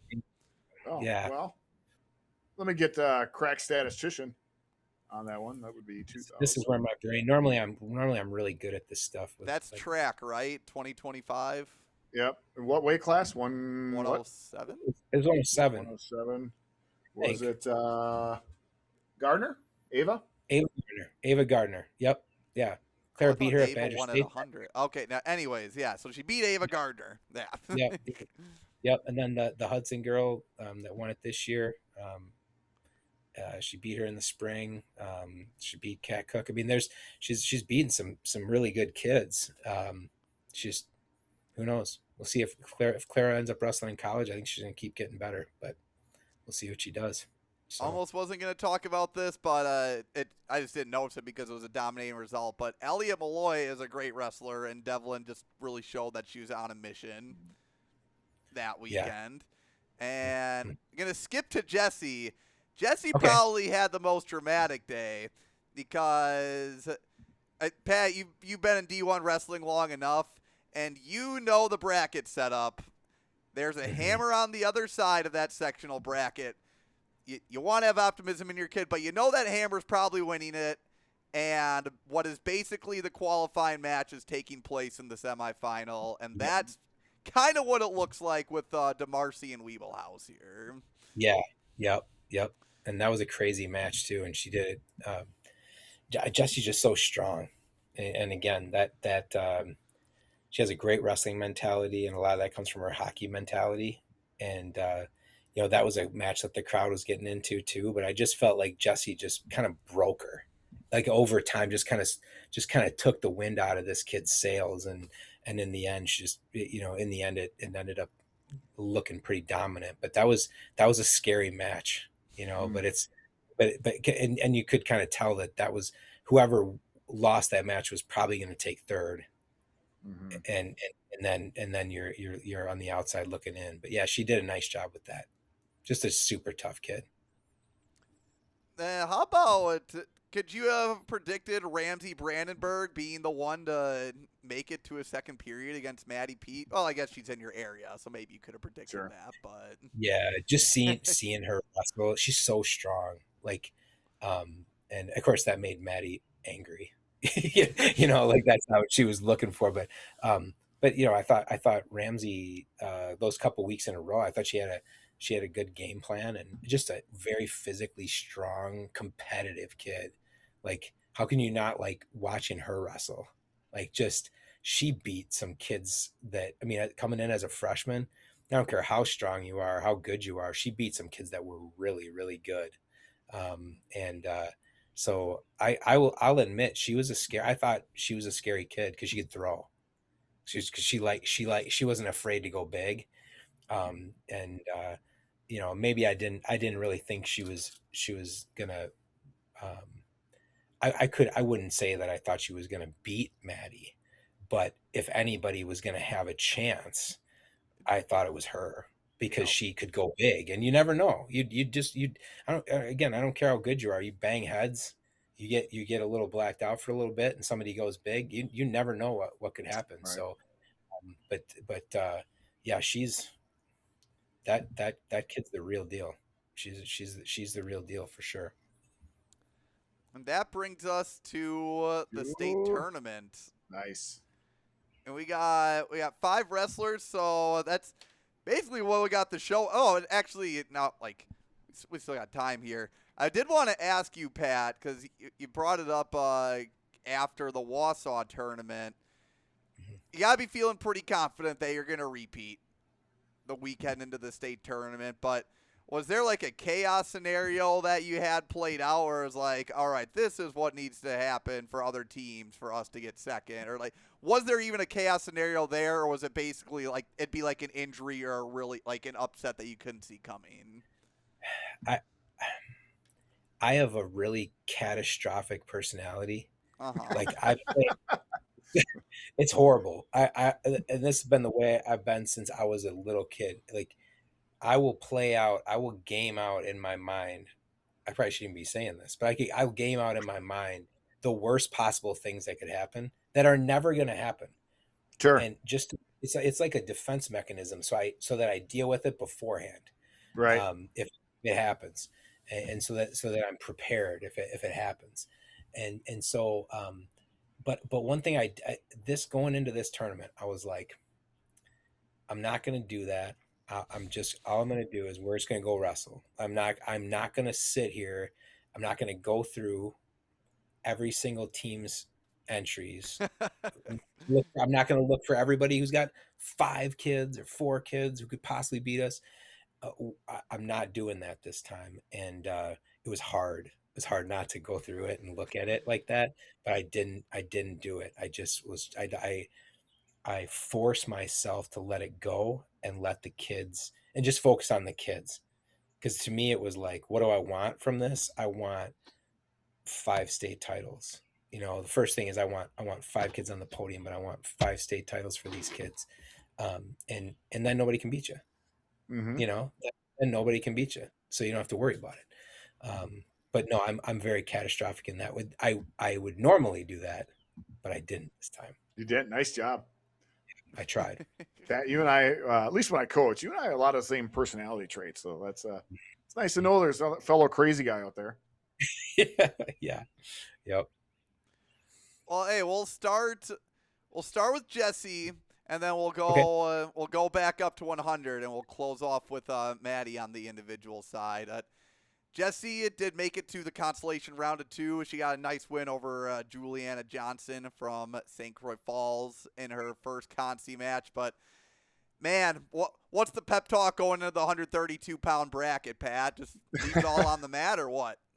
Yeah, just be yourself. Yep. again, especially with her, it's you're you just go be yourself. And for her, like she was 0-2 last year. I wanted her to get a win, to Yep, she know did. there's part of it is you got to know you belong there, um, and so I think that that'll pay dividends going into the next year too. And you just want kids to feel good about about their effort, because her effort's never bad. It's always great, you know. And sometimes you want her to take the foot off the gas a little bit, because she'll put herself in a bad position by going so hard. But more for her than anything, I wanted her to feel like she contributed to the team title, and and she's one of the best kids in the state, and I wanted her to know that she belonged at that tournament. And I feel like we left there, and that was the case, because that was a tough that was a tough bracket. So Yeah. there's some great kids in that bracket, and she was one of them. She was definitely one of them for sure. So I was proud of her effort. I think she did a really great job. Well, also you can't game plan for the. I don't even know if I'd call it a big upset of Delia Collins. I think meeting Delia on the second round of a consolation, not something that it only happens at the state tournament. Yeah. Yep. And again, really tough. Yeah, it's super tough kid. Yeah, that was the one where you have nothing to lose. Just go out there and get after it, and make sure she knows she's in a match, and you have as good a chance as anybody. So I thought she did a really good job with that too. Going up to Dylan, a third place at 100 pounds, which no, that probably wasn't what she was shooting for, but to see her get a win in the third place match after the loss in I think that speaks to a lot to who she is, because that's not easy. And Yeah, another crazy weight class, 100 pounds. yeah, yep.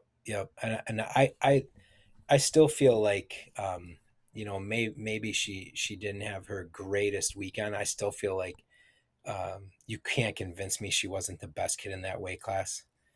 She had a rough match. There's a lot of, like I said, I think when you're really, really good, I think sometimes there's so many demons that get inside your head. Um, Whereas like a person like me, like we were talking about before, like a person like me, if I'm in the state semis, I'm like, I already won. Like if I like I'd be free to I'd be throwing the kitchen sink at somebody.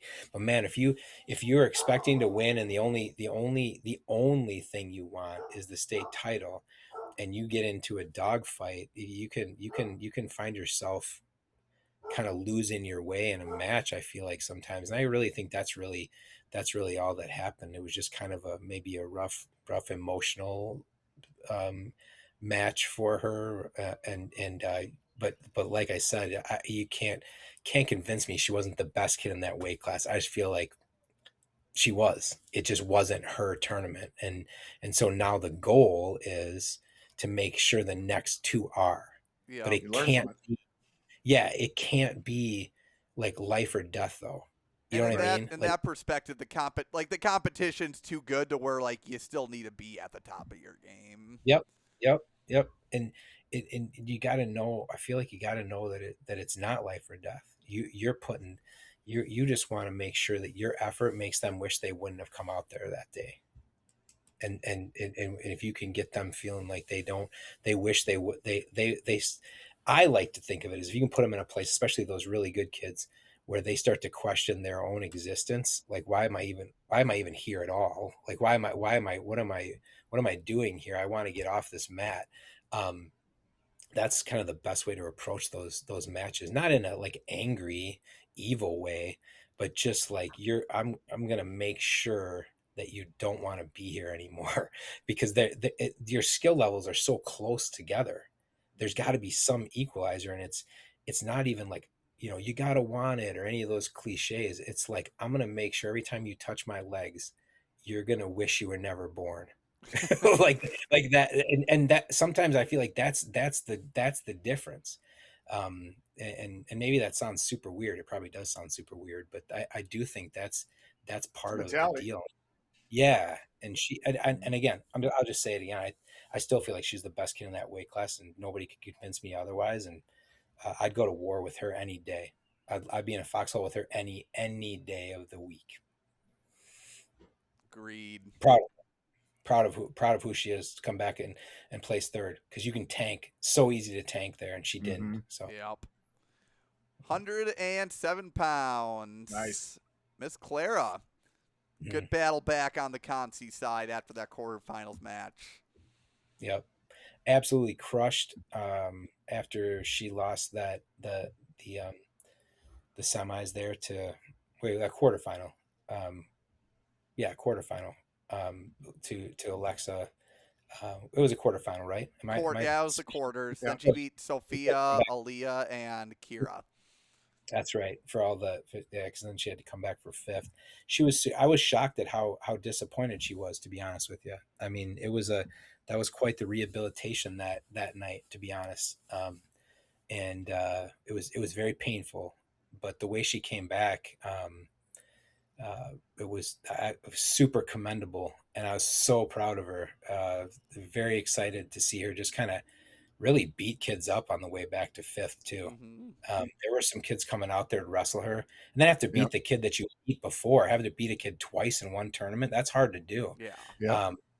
But I did see the look on some girls' faces walking out, and I thought, wow, they do not want to do this right now. And then Claire like slammed the door on them. So for her to start as a sophomore and place twice at the state tournament, like a joy of my life to coach my niece and get to know her the way that I got to know her through this. So she's still contemplating wrestling in college, because I think she's got a lot left in the tank, but we'll see.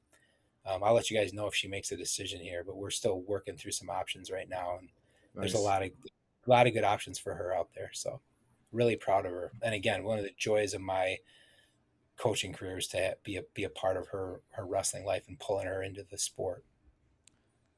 Miss Devlin, a third at 114. 114. Yep. Another girl that, like, I just saw her as a state champ. You get all the right the ball bounces the right way for you, and she's sitting on top of that podium. I feel like she's that good. I think she could beat anybody. Looking forward to her college career. Again, I loved her last match of her high school career, because she beat Izzy Sonntag, who's super tough. There's blood everywhere. It was perfect. It was like the perfect way for Devlin on the white to end final singlet. white singlet, blood all over it. I actually put that singlet in a shadow box for her. Nice. Not wash, so it's got the blood, and then they caught a great picture of a guy from Kakana actually caught a great picture of us hugging after that match, and really just a special moment, because she took a chance on. She was at Janesville Craig actually her freshman year, and took a chance coming to Milton and finishing out her career here. And we've just been through so many great and terrible moments together that it's again just one of those privileges of coaching, that to get to know a kid that well and to get to have them be a part of your life is just a huge thing. So super proud of her too. She did an awesome job. And closing out with Maddie Peach, and I know you've been in this game a long time, Pat. I know you've coached plenty of hammers on the guys' side, but how was the coaching experience of Maddie, who I think maybe you could argue she's the best pound for pound wrestler on the girls' side. Yeah. I mean, she's definitely at the very least right there with all the best girls, and I'm looking forward to her college career at Grand Valley. And I just think it's so funny that when the Peaches moved into Milton, and I might have told you guys this story before, but I was with Tyson. He was the kid I knew about. I didn't know about her at all. I didn't know, and I mean, maybe I should have. I just didn't. But when I met her as when they got to town, I was just like, oh, that's just a really nice kid. And then it was just once I saw her on the mat, it was just boom, boom, boom, just knocking out these tough guys, and just beating up these boys. And it took a good boy to beat her. I mean, it took a really solid boy to beat her. And and again, she's just a really, really awesome kid. She is an awesome baker. Like, she bakes Oh, some really? of the best Multi-talented. That's goods of, I interesting. mean, like, super talented. Like, I'm not even doing it justice saying how good she is. So good at baking. She could make a living off of that. She's so good at it. Yeah, and just super hard worker. Just, I mean, she's the catalyst. She was the catalyst and the face of this whole thing, because she's just so dominant. It was kind of like she had like this cult following at school too, um, because she it was kind of, I almost felt like people couldn't understand her, like, but man, a lot of the girls would at school would come up to me and be like, she's so awesome, like, she's like scary and nice, and it's just crazy to watch her just kill people out there, and then talk to her at school about, whatever. So Maddie just she's has this like panache about that's just like she just, I don't know, as the kids would say, there's just this aura that she has that Yeah. Yep, yeah, yep. it's like, hey, And I'm gonna be like great at everything and a great human. yep, yep. Her freshman year, she had a little, I'd say, like a little mental, emotional, little lapse in that semis against that Sun Prairie girl. I think they were doing the Bopa Quintana, I think was her Yep. name. Super tough. She had a little bit like that little. It was a pretty good match, but I thought she could have won it. But after that, there was I just it's one of those she's one of those rare people, like an Aiden Sinclair, where you're like, I don't think anybody can beat. Like, I like walking out. It didn't matter if I knew who her opponent was or not. I'd never had to look. It didn't matter. It could have Right. been anybody, and it did not matter. You could just walk out there, and especially her last 2 years and this year, her senior year, there was never a point where I never saw her ever doubt herself, not once. And Mm-hmm. I think she's going to get to that point in college, and I think I just want her to enjoy it. I just hope she always enjoys the sport. She's going to be a great coach if she wants to do that. She'll be a great business owner if she wants to open up a bakery. Like, Bakery. she'll Yeah. she'll do whatever, and she's going to do a great Great at job with whatever it. she chooses to do. That's right. Yeah. Yep. Whatever she chooses to be passionate about, she's going to be great at, because she's learned how to work, and she's a really great example. And I'll miss those seniors, that's for sure. Yeah. And not just because they're good, not just because they're really, really great racers. I'll miss them. They're all so unique and just wonderful, wonderful people to be around. Hey, I'm going to jump in here. Pat, you've rivaled some of our best, and it's been very entertaining. I'm telling you what, I'm like sitting here, and there's all kinds of, we take little, Melissa does a great job of taking little snippets, and I imagine there's going to be a lot from this that's going to go on, and so many words of wisdom. But I do have a hard stop time, so I figured this is my time to jump in. Steve has a hard stop time. We can keep going. I'm guessing we're not long after Steve here. But I'm gonna ask my trivia question. It's for Teague, Pat, but you can assist him in any way that he needs. I have a feeling he's going to get it right, but it is about Maddie. Maddie is obviously, as soon as I answer the question, you guys get it. I'm going to do a real quick gone, and you guys can finish up. So, folks, so here's obviously Maddie Peach, 3-time state champ, and her 3 championship years. Teague, she's had at the state tournament now, she's had 3 wrestlers that she did not pin. 2 were by tech fall, and 1 was a decision. Can you name those 3 wrestlers?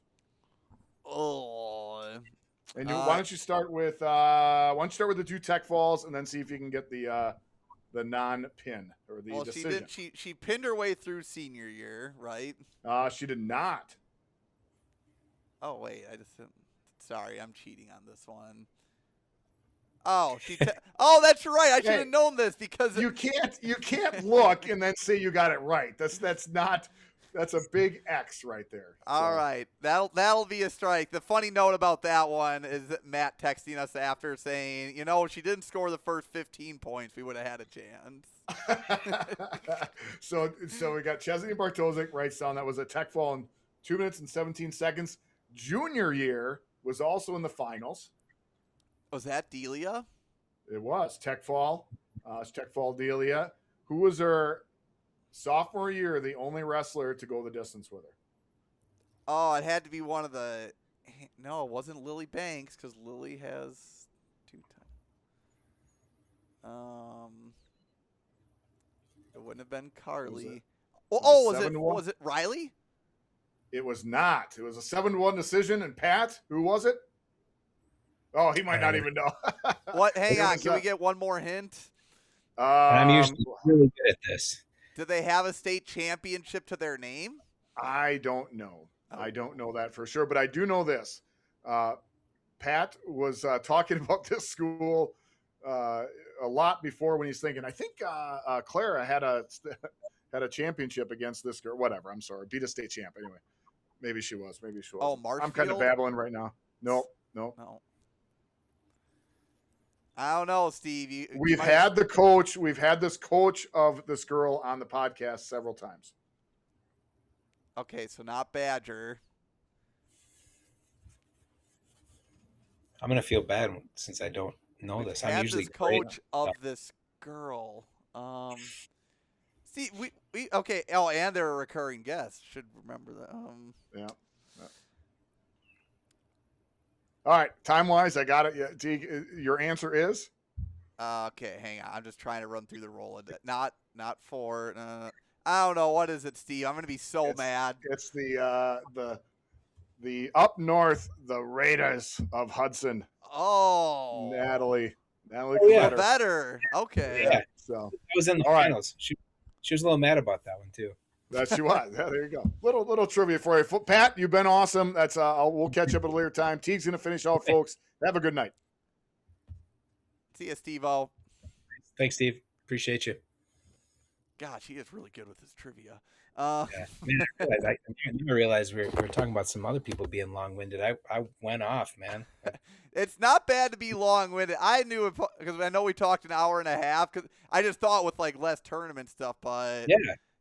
That's when you like to talk wrestling. You like to talk wrestling, Pat. Yeah, I guess the following question I had, you talked about the seniors and this group of girls in general, but I mean, does winning a team state title ever get old? Like, how awesome is it? Can that trophy handed to you guys at the end of the tournament? No, I think I said, there are two beautiful things in the world, like, God's creation, like mountains and the ocean and things like that, and a state title trophy. Like there's like these, and again, those are still dust collectors too. Like in the grand scheme, those things are still the trophy itself is just, it's just a thing, but what goes into it is what the special thing is what's so special. I will say, like, give props to the WIA for the way they designed that trophy with a woman on it. Mm-hmm. That was super cool. So it doesn't get old. That's always the goal every year, is to win state titles, individual and team. And so I'm super blessed and grateful that I was able to have the best kids 2 years in a row. So, and we'll continue to pursue that. So it's pretty awesome. Did you find a way afterwards, or did the WIA do something? So you guys are in a weird spot because it's just based on individual teams, on individual scoring. But I know you genuinely and wholeheartedly believe the girls that did not qualify for state were still a part of that process. Yeah. How do you get them in on the festivities for the team state title? I just feel like you recognize them as, like, obviously at our banquet, and I feel like we were able to get some of them down on the floor. Oh, to nice. The ones that were at the tournament, we were able to get them down on the floor with the trophy and with the other girls, because I do think it matters. I do think that matters. They were a huge part of it, and to be there for that, and to know that again, everybody matters. Everybody that's in that room at the end of the year matters in terms of all the success that you've been able to have. So, um, yeah, to me, they're all part of a state championship team. Like they should all be able to look back on that and say I was part of that team, Love it. an important part of that team. And going into next year, I know you're. I mean, probably like some of the biggest graduation losses just in terms of pure firepower. Mhm. What's the outlook for next year? Going to be a lot of time recruiting in the halls, looking to because now that's a dual format. I'm sure like those numbers are going to show even like that chase for 12 is going to be big. Oh yeah, yep. And um, I'm always talking to kids about wrestling, boys and girls. So one girl I didn't get to mention because she had to be a JV wrestler this year was Evie Stein. She transferred, but because she was a junior, she had to wrestle only sub varsity competition. Mm-hmm. So we struggled to get her matches this year. But man, she was at practice. She was helping other kids out. She was working with kids. She's a big part of next year. We're really hoping to help her have a great season next year. Um, but yeah, I think the goal has to stay the same. Like you have to come into it with like we are going not defending. That was one thing I told the girls this year is we're not defending anything. This is a new year. Yep. Like we're going to get something. We're attacking a goal. We are working towards something. So it'll be the same thing next year, but the look is much different because we need to increase the numbers. But I like the core we've got coming back. Dylan, Adria Mergen Guadarrama, Jesse DeMarcy, uh, Tegan Hilding, Gracelyn Elson, Gracelyn De La O, Evie Stein. And then I've had other girls approach me about coming out for wrestling. So I think we're in a good place building what what will become a really, really tough dual meet team. That's definitely the goal for next year. And I'm actually pretty fired up about it. I think it's gonna be pretty fun. I think you'll start to see probably like the long term like Maddie and Devlin effect where it's like the girls are like, oh wow, like wrestling's really cool. Like look at those girls do that stuff, and I think Yep. you'll see the fruits of that labor for a while. Yep. I hope so, and I hope they're doing. I hope that there's always something of value beyond the wrestling that we can get from Yep. it too. As long as we can keep doing that, I think we'll continue to pull kids in, and then as long as they have great experiences, then we'll continue to build on it. And that's what we're hoping to do, and I'm pretty excited about it.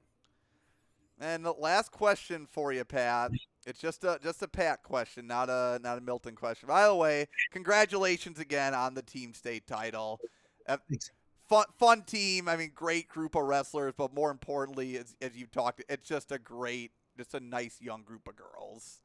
Mm-hmm, mm-hmm. And that's what That's I'll never forget Dylan Albrecht being like just fiending for Jolly Ranchers at every tournament we're at. Like that's the stuff that really matters. And Yep. you if you have one piece of advice for a coach or think about the perspective, you could go back to Pat Jauch, day one of coaching. What's one piece of advice you'd give yourself? I think the most important thing about coaching is kind of like I was saying before. I think the most important thing is making sure it's not about you.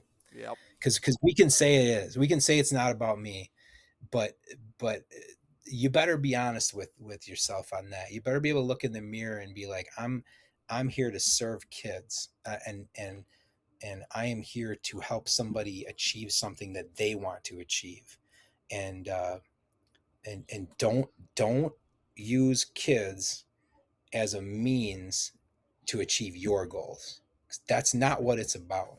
It's about you helping them achieve things. 4 years after I leave Milton High School as a teacher, there won't be one kid in that school that knows who remembers me. And that's the truth. There won't be one kid in that school unless they're family or something like that. There won't be anybody in that school that remembers me. So you got today. That's it. Like you've got this day to work with kids and try to speak into their lives, and don't be seeking your own validation through working with kids. They're not a means to an end for you. We're there to serve them. And I'm 52 years old. So if I live the average lifespan of a Midwestern male, I'm going to be dead by 75.2 years old. So according to my calculations, I got about 8,088 days, and with sleep, it's about 6,500. So you got to make them count, and you got to make sure that, especially as a coach and a teacher, that your life is about other people and being a man built for others. That's the thing I would say right away. And if you can learn that fast, I think you can have a really huge impact, for like more of an eternal impact, and rather than just winning and losing. So that's what I would say. Did you have that math ready, or did you? Well, I read a great question. I read a book a couple. That's a little weird again too. You're getting a lot of the weirdness of me. I read a book a couple summers ago, and it said in there that the average Midwestern male lives 75.2 years, and I was like, oh crap, I better figure this out. And so I have a planner that that I'll jot down notes in every day, related to the tasks of the day, goals that I have for the day, goals I have for my life, spiritual things and stuff like that as I read and get ready for the day. But ever since I read that book, I wrote down, I calculated the number of days I have left if I live that average life. I mean, my dad died when he was 54. So like, you got to remember, you got today. Yeah. You're not guaranteed anything. Yeah. Average. So I calculated it out. And like, as of today, Monday, June 15th, 2026, I got 8,088 days left. Or if I subtract the minimal amount of sleep I get, it's about 65, 88 and a half. So as weird as that is, that was epic. That was just, I'm like, was he doing that while answering the question, or like, did he have his calculator off? Sorry, I did not want to. I didn't mean to take away from your answer, because that was very profound and like wise. Yeah. And yes, I should have explained it first. That was weird to throw it out like that, but that was epic. That's what I do. That's what I do. That's my. We got to keep things weird around here, right? Keep it exciting. Yep, it's a weird life. Wrestling coaching is a weird life. So it's a good life. It's a great life, but it's a weird life. So we'll keep it weird. That's cool. Well, Pat, thank you for taking the time to come on. We definitely got to have you on again just to talk coaching philosophy things, or maybe we'll get the Stone coaches on, like Spildy and Empey, and then bring you on, and like you can rib them and whatnot. That'd be fun. We'll have fun. We're friends now. We're good now because we're not in the same. We're not going for the same thing, so we're okay. Oh, that's right. Yeah, fair. Yep. Yeah, thank you for taking the time to come on. Thank you for all the time you've put into coaching and the sport of wrestling. I know the wrestling community appreciates you for all you do, and I appreciate you for coming on the show. So, yeah. Thanks a lot. I appreciate you having me. So, thanks for letting me get some stuff out of me. I really appreciate that. It was good.